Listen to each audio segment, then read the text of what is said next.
We've talked about the origins of driving cattle. Now let's talk about the cattle.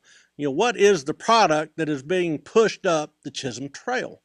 Well, these wild cattle that have populated the brush country of South Texas are essentially the descendants of the old Creole cattle, cattle that have been driven essentially off of boats onto the beach during the Spanish period, during the Mexican period, stocker cattle that had essentially populated all the missions and the haciendas and ranchos of that part of Texas, but also some of the old southern Creole cattle that had made its way onto the northwest Texas frontier.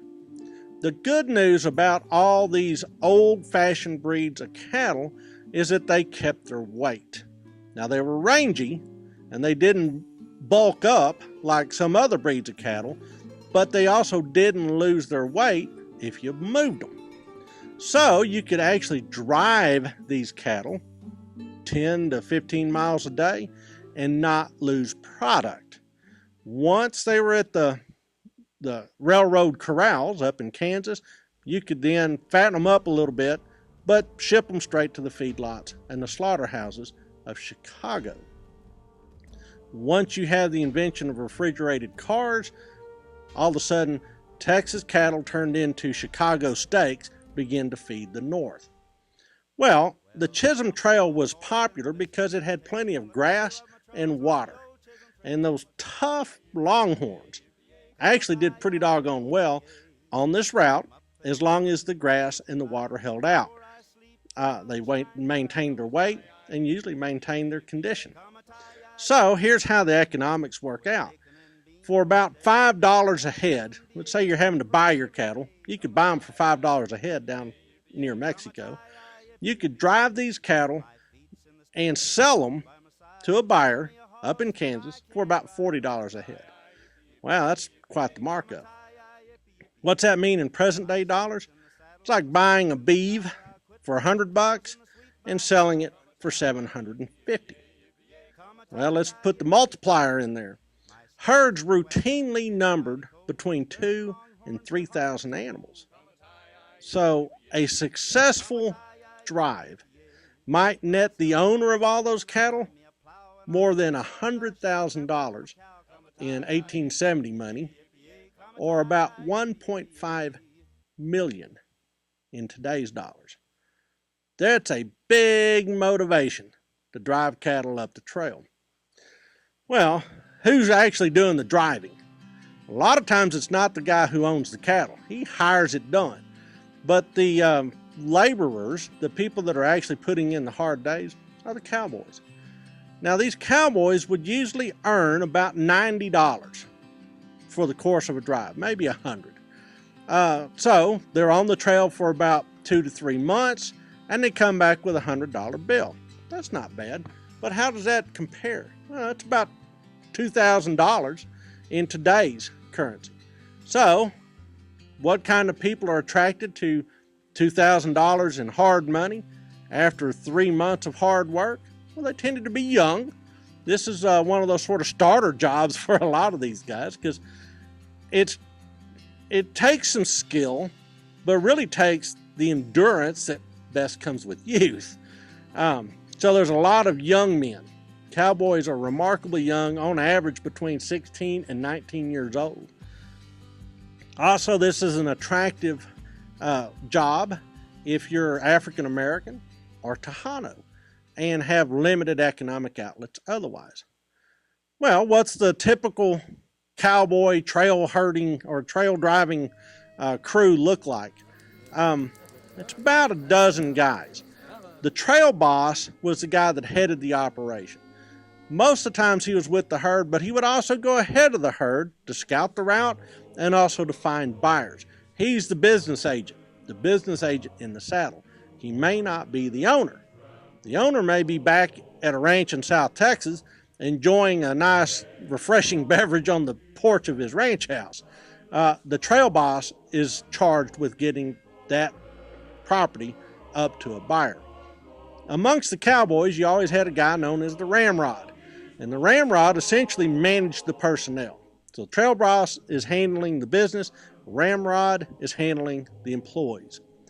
Also, you would have a cook that kept everybody fed and happy. So how many cowboys would the ramrod have to oversee and the cook would have to cook for? Oh, about 10. Essentially, you would need 2 to ride in front of the herd, 2 on either flank, and then 2 to ride drag. That left 2 others that could actually wrangle the remuda. And the remuda is essentially the spare horses, all kept together in a herd, because you would probably ride through 2 or 3 horses a day doing this kind of work, and you'd want to rest them and rotate them. Well, the trail drives, of course, introduce us to another sort of romantic image of Texans. These guys had to be resourceful, remarkably brave, and certainly clever to spend these very long days of punching cattle 10 to 15 miles up the trail, far from civilization. You just had to know sort of common sense sort of things in order to survive.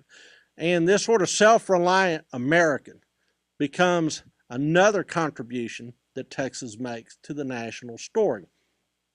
Now, these guys are young, they're getting paid in hard money, so guess what they often do when they arrive at a cow town or a town along their route? They cut loose.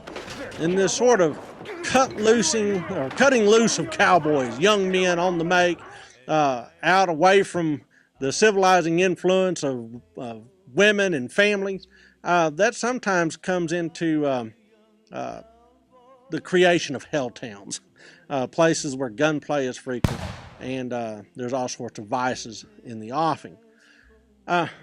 But even so, these very resourceful men become the epitome of Texas in the late 19th century. Well, what else becomes the epitome of Texas in the late 19th century? Why, the cattle baron, of course. You know, the early trail drivers tended to drive their own animals up. But as soon as they made that first really big score, they tended to retire, because that's hard work, and then hire that task done. So once that score is in place, you can take that money and invest it in things like financing operations. You could loan it out at interest. You can invest in Wall Street enterprises. It's amazing how fortunes are made and then doubled and tripled because of that first big score on a cattle drive. That's what made men like Richard King and Shanghai Pierce. They became successful cattle owners that hired men like John T. Lytle, George Slaughter, to run their herds up the trail. In essence, driving cattle became something of chance of a lifetime. There was a particular time and place where cattle drives were going to make a huge difference in a person's life. For a cash-starved Texan, being a cowboy was your first chance at really making some serious money that would then allow you to make some serious changes in your lifestyle and give you access to social mobility, economic mobility. You know, life was hard for cowboys and dangers abounded. Still, for the ones that had enough guts and gumption, smart entrepreneurial men could make fortunes and establish cattle dynasties.